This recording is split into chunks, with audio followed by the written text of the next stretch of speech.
Ya, sekarang kita sudah mendengar kesaksian tadi dari Pak Tony dan kita akan menyapa satu pastor dari negeri seberang, dari New York. Wah, jauh sekali. Tadi saya bertanya, sekarang di sana jam berapa, Pastor Deborah Kristanto? Dibilang jam 8 pagi. Baik, saudara, ayo kita sapa Pastor Deborah Kristanto. Shalom, shalom. Halo, Pastor Yusa. Puji Tuhan, Shalom. puji Tuhan. Tolong diperkenalkan siapa Pastor Deborah ini, keluarga dan pelayanan tinggal di mana? Silahkan. Oke. Shalom semuanya, nama saya Deborah Kristanto. Kristanto itu adalah nama belakang dari suami saya, Edwin Kristanto. Saat ini kami tinggal di New York, Amerika, dan sekarang kami sedang pelayanan di Gereja Bethany di New York. Itu perkenalan saya. Oke, Sekian. oke. Ya, bagaimana awal mula bisa begitu marak berkiprah di dunia sosial media? Silakan. Iya, awalnya itu memang nggak pernah kepikir ya untuk membagikan firman di YouTube karena saya orangnya gaptek, saya tidak tahu. Tetapi kemudian Tuhan itu memberikan saya beban. Tuhan sampaikan bahwa di akhir zaman iblis akan memakai media massa untuk sebagai alat, sebagai nabi palsunya, untuk menyebarkan ketakutan, untuk menggiring opini, untuk membawa nilai-nilai yang salah, untuk memberikan berita-berita yang menyesatkan dengan cara yang masif, terstruktur, dan sebagainya. Lalu Tuhan katakan bahwa gereja harus membanjiri media sosial dengan kebenaran firman, dengan mengajarkan Injil kerajaan. Sehingga pada waktu ada orang yang mengalami masalah, pada waktu ada orang mengalami depresi, mereka menemukan jawaban apabila firman Tuhan memenuhi media sosial. Dan dari situ Tuhan membagikan kepada saya, memberikan beban untuk saya menyampaikan firman Tuhan melalui media sosial. Pertamanya, saya takut, saya malu karena saya merasa ngapain saya tidak dikenal, saya bukan siapa-siapa, ada banyak pendeta terkenal sudah memberikan khotbah, ngapain saya khotbah gitu di media sosial. Tetapi kemudian pada waktu saya khotbah 2-3 video, ternyata banyak orang yang kemudian inbox saya, WhatsApp untuk mendukung saya, mereka mengatakan bagikan lebih banyak lagi. Nah, sejak itu saya merasa itu konfirmasi dari Tuhan, lalu saya mulai membagikan firman Tuhan melalui media sosial.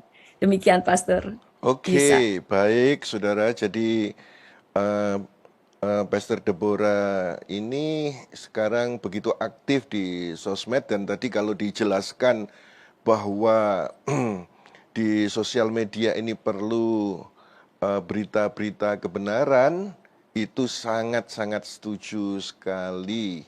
Dan apabila saudara ingin mampir ke channelnya Ibu Deborah, silahkan saudara bisa masuk ke YouTube Deborah Kristanto. Nah, sekarang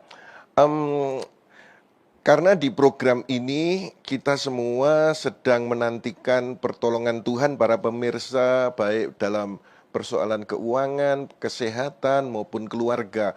Apakah pernah temukan orang yang ditolong Tuhan dalam pelayanan Pastor Deborah ini yang sangat spesifik yang ingin di-sharekan? Silakan. Iya, Pastor. Sebenarnya ada dua kesaksian, hal Boleh, yang boleh. sangat berbeda, cara Tuhan berbeda, untuk kita belajar dari sana. Yang pertama adalah ada seorang ibu yang datang kepada saya, dia mengandung. Dia sedang mengandung dan dia divonis dokter bahwa anaknya harus digugurkan karena tempurung kepalanya itu tidak normal. Jadi anak ini kalau lahir akan cacat.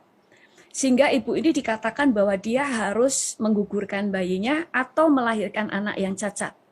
Ibu ini sangat terpukul, kemudian dia hanya menceritakan kepada saya, dia minta didoakan, dan setelah itu dia memutuskan untuk tidak cerita kepada siapapun, termasuk kepada suaminya.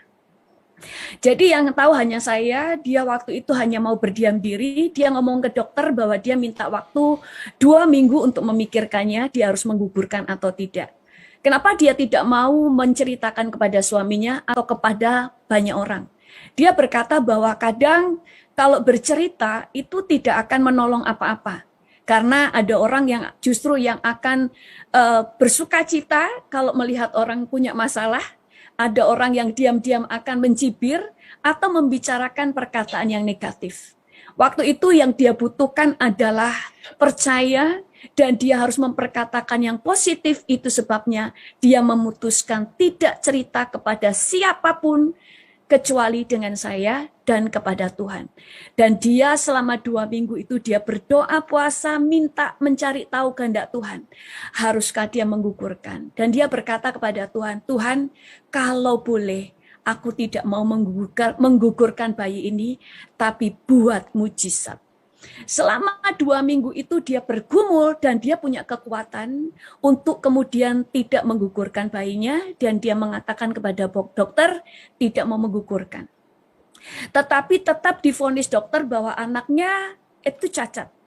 Dan dia terus meneruskan doa puasanya dan dia berdoa kepada Tuhan. Dan yang terakhir dia mendapatkan suara Tuhan bahwa anaknya pulih normal. Baru setelah itu dia datang ke dokter dan dokternya waktu dicek, dia sangat kaget karena anaknya benar-benar normal, batok kepalanya utuh dan dia benar-benar sehat. Sehingga sekarang anaknya sudah lahir dalam keadaan yang sehat. Saya waktu itu ngomong sama dia, kamu luar biasa. Kamu punya keteguhan iman yang saya pun kalau di posisi kamu mungkin tidak punya iman yang sama dengan kamu. Dan dia berkata, karena saya pun tidak terlalu punya iman, Pastor, makanya saya tidak berani bercerita kepada suami atau kepada saudara-saudara saya, karena saya tidak mau mendengar hal yang negatif yang membuat iman saya runtuh. Ada kalanya memang kita harus diam, karena ada banyak orang yang akan menghancurkan iman kita. Ada kalanya kita itu hanya bisa berbicara kepada Tuhan dan hanya berbicara kepada orang yang bisa mendoakan dan ikut punya iman bersama-sama dengan kita. Tidak semua orang harus kita ceritakan masalah kita, sehingga kita membiarkan Tuhan bekerja di dalam hidup kita. Kemudian yang kedua,